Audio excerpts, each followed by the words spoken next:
PR Connections Radio presents.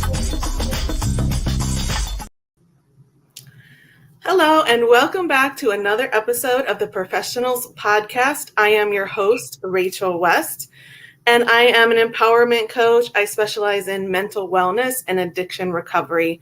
And I have the belief that when we take the time to really get to know others, we find that we have a lot more in common than we do different. So my approach here on the podcast is bring on special guests and get to know the personal side of them, bring the human back into ourselves.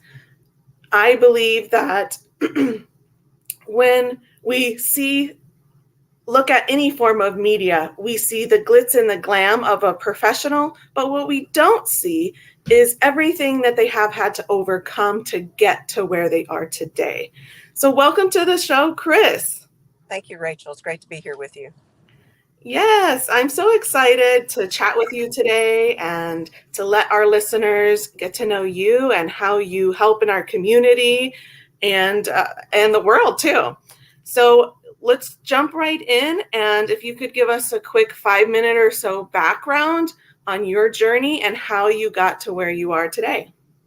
Well, 5 minutes is very generous, right? Usually we get maybe 30 seconds at the most. Yes. So no, I come from a background in healthcare, imaging sciences predominantly, also sales and marketing, the fitness industry, and supervisory roles. Been an entrepreneur since 2005 and did really well with that. And then in the fitness journey, health coaching, working with women in their physical mind and body dimension, and sort of closed the books on myself, thinking, well, I have everything I need, right? And then we take turns in our entrepreneur journey, and we need new skills to get to the next level. And that's when I actually entered my my personal journey. And what ended up happening was I actually was able to release a 17-year dependency on antidepressants. And what that allowed me to do was to really fully embrace some of the emotional work and processing that I had not allowed myself to do and didn't really know how to do, and figured it out on my own with, of course, some other mentors and teachers and things like that. But what the beautiful result of doing all that is being able to fully tap into all of my creativity and a higher sense of using my imagination, which is allowing me to create new types of abundance in my business and expand in the ways that I show up, more confidence, more creativity, just being able to add multiple dimensions into my business in addition with multiple revenue streams. So it's been a remarkable journey, but it's not about the products per se. It's about me as being the product of all of this investment and work. And it's been the most beautiful part of all this journey. And I have zero regrets. And I wish that for everyone. Yeah, I love that. Thanks for sharing that. I know that you have several different journeys that you are on in your entrepreneurship right now. So talk about those different things and how your creativity and your science and spirituality and how that all ties into what you do and how you help others. Absolutely. Well, I mean, my view is that creativity is the highest form of self-expression, and we all have it. And I always like to challenge people that say, well, no, I'm not a creative. I don't identify with anything creative. And it's like, well, yes, and it's in there. It just gets covered up by life or circumstances, or maybe people told you when you were a kid or something that, well, what you were doing was inappropriate, or that will never get you very far. And adults carry around that energy with them, thinking that they don't have creativity, and they've just forgotten how to use their imagination. And they think, oh, I have to live in this logic brain. Everything has to be black and white. It has to look just like this, like everyone else. It's like, no, that's us playing in somebody else's rule book. And so when we can tap into the right brain and really go back and remember how much fun you had as a kid, how few inhibitions that we have. And we saw the world full of color and innocence. And honestly, I think there's a part of everybody that is screaming to get out, to be able to live in that space again. And so when we can actually live in that space and continue to create value and add impact in the world, whether it's through our business or other forms of self-expression, then that's the highest form of being. And that's where true confidence lies, is being able to be the fullest, most self-actualized versions of ourselves. And of course, we know psychology, we've been there, done that. The hierarchy, Maslow's, you know, pyramid of self-actualization. So I think there's a lot of opportunities for us to expand further. And I don't know, I feel like I'm kind of going around in circles here, but for me, I identify as a creative. I always have. And that actually came from my grandmother, and doing some work in my backstory, my back history. I mean, there's some things that we're clearing out, but there's also great things that we get to bring with us. Mm-hmm. And so that's one of them, is creativity and the love of music and self-expression that way.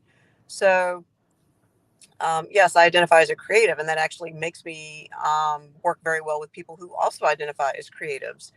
They're trying to make their way in the world. They're trying to maybe put their products out, get more exposure, more visibility, or even possibly collaborations, which, we know when we work together with multiple people, then we compound that collective um,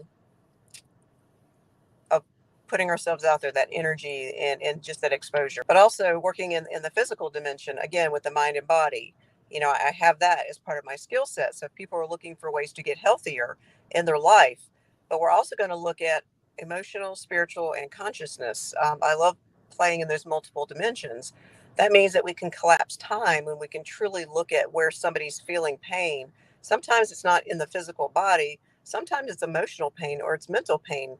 Where are we carrying the pain of the memories, or maybe somebody broke our heart, or maybe something, a situation happened, a circumstance that really caused us to look down upon ourselves and stay in a shame or blame, that spiral that does not allow us to pull ourselves out very quickly.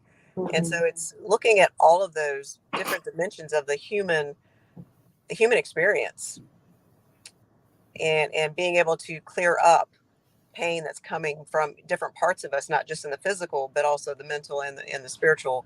Um, that's where we can fully expand and see things that we couldn't see before. And part of my background, and I joke around a little bit saying that I have X-ray vision. Well, I actually do have X-ray vision from being an X-ray tech. So I know what the human body looks like on the inside. I know how it's supposed to operate. But it's also my intuition. That's my inner knowing, my inner guidance that helps people very quickly identify where pain could be coming from their past, from their history, from a memory that's continuing to come up and keep them tripped up or keep repeating the same patterns of in my world, it was self-sabotage. I was able to identify places where I had been self-sabotaging myself. It's like, oh, well, there's the lesson. And when you see it, it creates an awareness. And when we're more aware, we make better decisions. So when we know better, we do better. And so helping people to pull themselves out of that judgment space. And when we can judge ourselves less or not at all, now we make more room for compassion. We give compassion to ourselves as much as we give it to everyone else. And that's really what the world needs, is more compassion and less judgment, wouldn't you say? Yes, absolutely. Yeah, it doesn't matter where the distraction comes from. It could be food, it could be alcohol, it could be drugs, it could be porn, it could be scrolling social media. It could be, there's so many ways that we are giving our valuable time and resources away. And when we see it, we can't unsee it. It's like, oh, isn't that interesting? And it's being able to put on the observer cap and the scientist and start analyzing and unpacking the data. It's like, when we really see why we are the way we are, and we can get that little subtle shift in our perspective, it changes the whole story. And as a good coach, I mean, that's part of the coaching skill set, is being able to rewrite the story, Mm-hmm. right? So there's just a lot of skills and tool sets, and I'd love to be able to share those with people so they can do the work themselves. I mean, once you own that tool set, it's Yeah. like having your own giant Craftsman toolbox Yes. in your figurative garage right here. Is like, oh well, once you own the tool, you don't need to go buy more tools, right? And I think Hmm. a lot of people are searching for something outside of themselves when they just need to be provided with the tools to do the inner work on themselves, Hmm. and then they're truly free. Yes. Yeah. I love everything you're doing in your coaching and consulting. I have always um, not really thought of myself as artistic, but I've always been drawn to colors. I used to have coloring parties as a kid. All the neighborhood kids would come over and we would get those fuzzy posters and we'd all lay in the living room and color them. I still love to color today. You should have coloring parties today. I should do that. That's a good Yeah. idea. Why not? I mean, we have vision board workshops. We go paint on a board and drink, well, some people have a beverage, but Yes. I want to be respectful for everybody and what type of recovery they're coming from. So again, notice how I just did that language correction right there on the spot. Yes. 'Cause I understand the work that you do, and I respect that. So, um, making it easy for everyone, success options for everyone. Yes. That's the space I love to live in. Yes. And I'm right there with you with the self-sabotage. That was definitely me.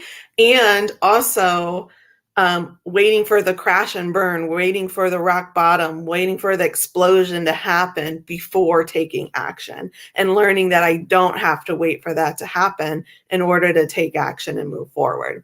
So I am there along with you.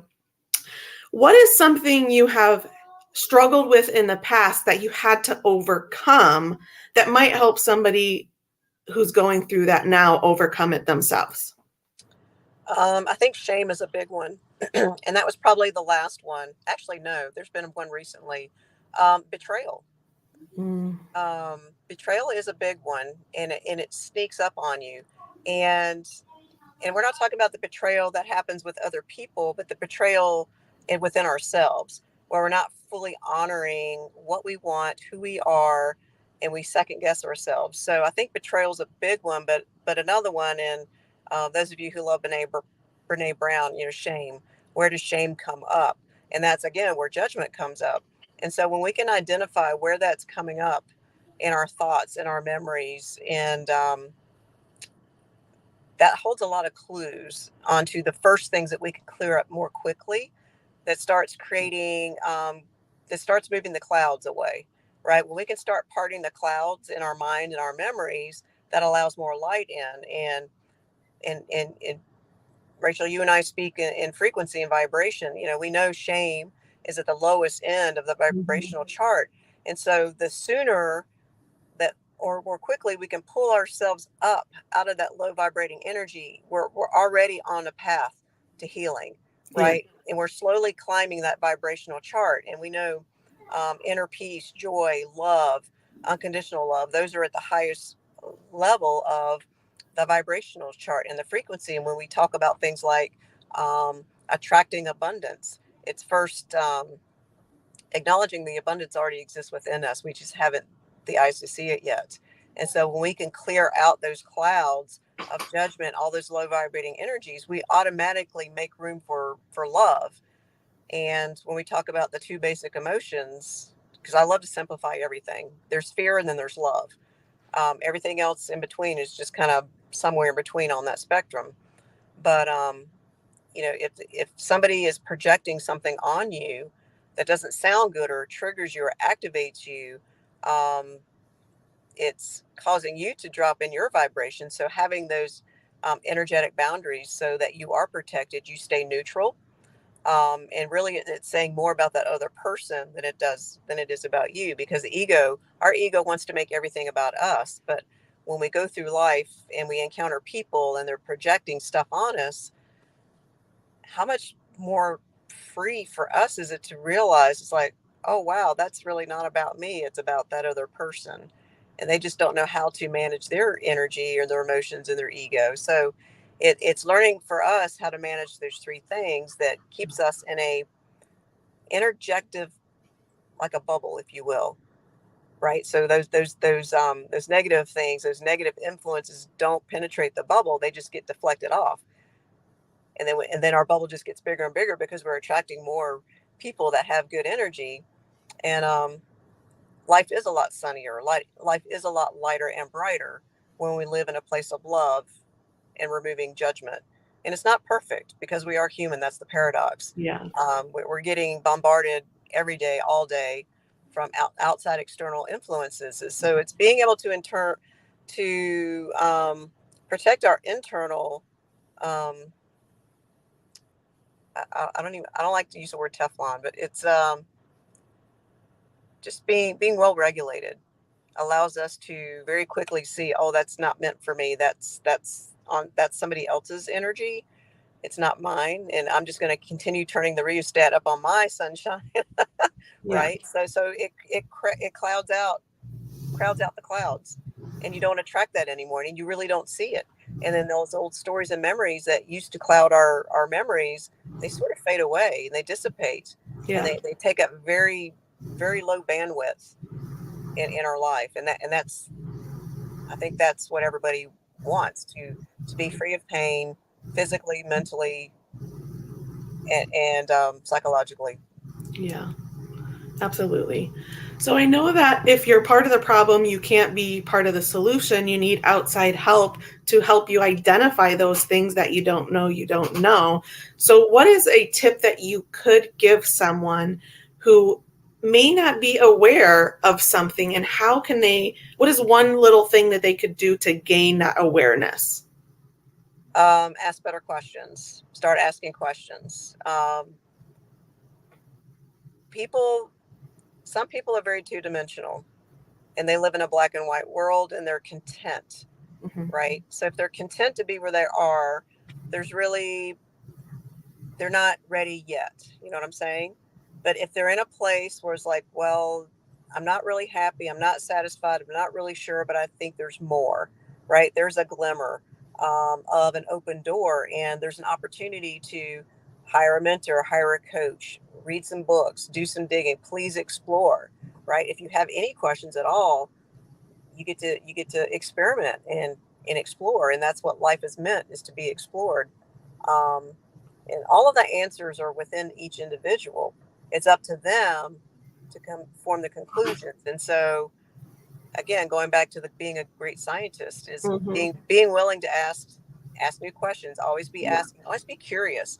And they say, because I also work with older adults, it's like you know one of the keys to staying young is to always be curious, right? Yeah. We'll never know all the answers. It's not possible.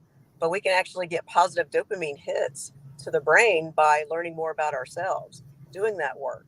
The more it's like opening a little portal. If there's a little part of you that's interested to know more, go through that portal, start asking and exploring and looking. And if you're looking for it, it will find you when you look. And then you get to look for things that resonate with you, and things that you respond to positively. And the body wants to be healthy, and the body wants to heal itself. And so there's so many modalities and opportunities and options out there, but you have to be willing to seek and know that there is something better for you if you're in a place of discomfort.